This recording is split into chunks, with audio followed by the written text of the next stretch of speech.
Waking up at 7 a.m. in Alabama Hills National Scenic area. Super pretty.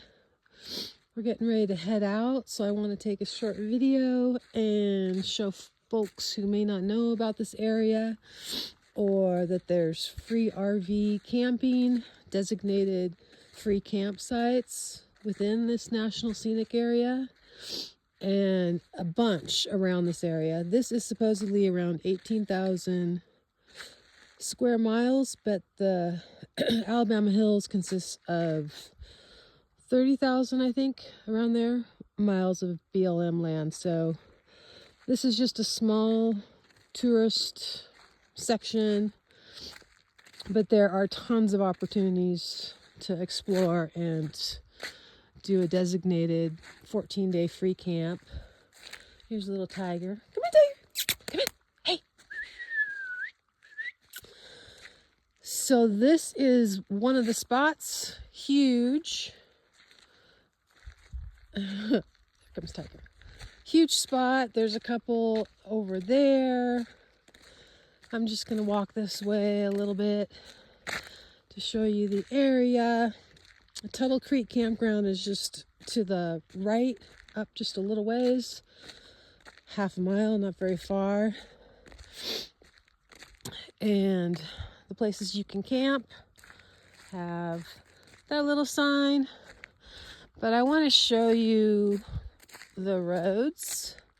Plus, it's a super pretty time to take a video before the sun comes up and it's just kind of scorching hot. There's a couple spots up there that are large and open, super nice.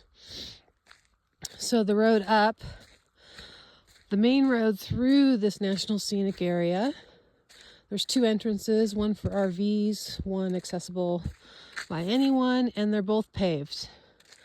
So when you read online about these horrible dirt roads and ridges and potholes or whatever, this is the kind of stuff they're talking about. Most of it's pretty easy to get by that I've driven on. I stayed across the way over there. There's spots up against the Alabama Hills rocky stuff and around the side there. And there are some day use areas that are kind of scattered throughout. But yeah, some are just a little tougher. Even this, it's like pretty much any rig can manage that. I did take a walk, and there's a back road off a dirt road off this main highway.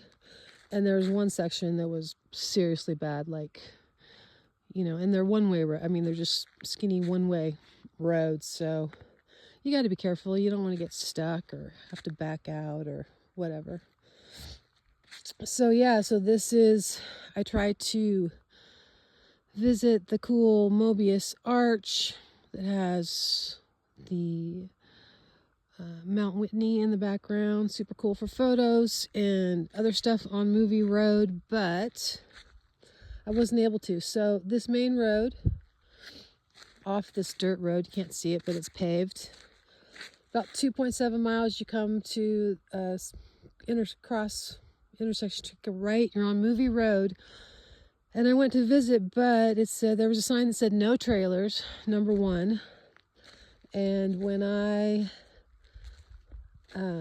disperse camp, I don't unhook the trailer unless for some reason I'm staying longer than a couple nights. So no trailers. I kind of maybe would have ignored that. I've been a bit of a rebel since I just have a teeny little trailer, right? But there was another sign that said road closed ahead. And I'm like, what road's closed? Is there no access? It just wasn't clear. And I'm like, I don't want to unhitch the trailer and then drive and still not be able to go view all those cool spots. But Movie Road has all the tourist locations of past or present I guess, movie filming locations. And the ranger gave me a little brochure. I guess over 400 films have been filmed in this area. And there are some more campsites, free designated campsites off that main road heading towards Movie Road. But I'm not sure exactly how many. I'm gonna call and find out. I didn't get that information from the ranger. He gave me a permit, which you put on your dash, and it's good for a year. You can purchase that, not purchase, excuse me. You can get that online before you come. I'll put all this information with links on a follow-up blog post, like I usually do. Check out www.offbeatrvtravel.com.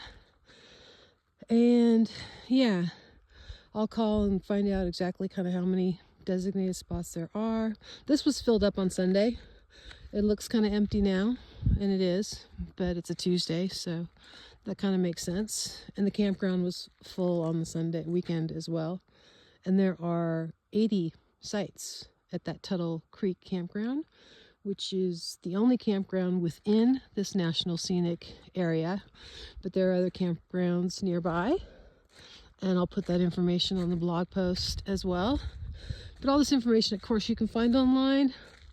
I just like to do a vid of the free designated, free camping spots, RV camping, so people can get an idea of what it's like.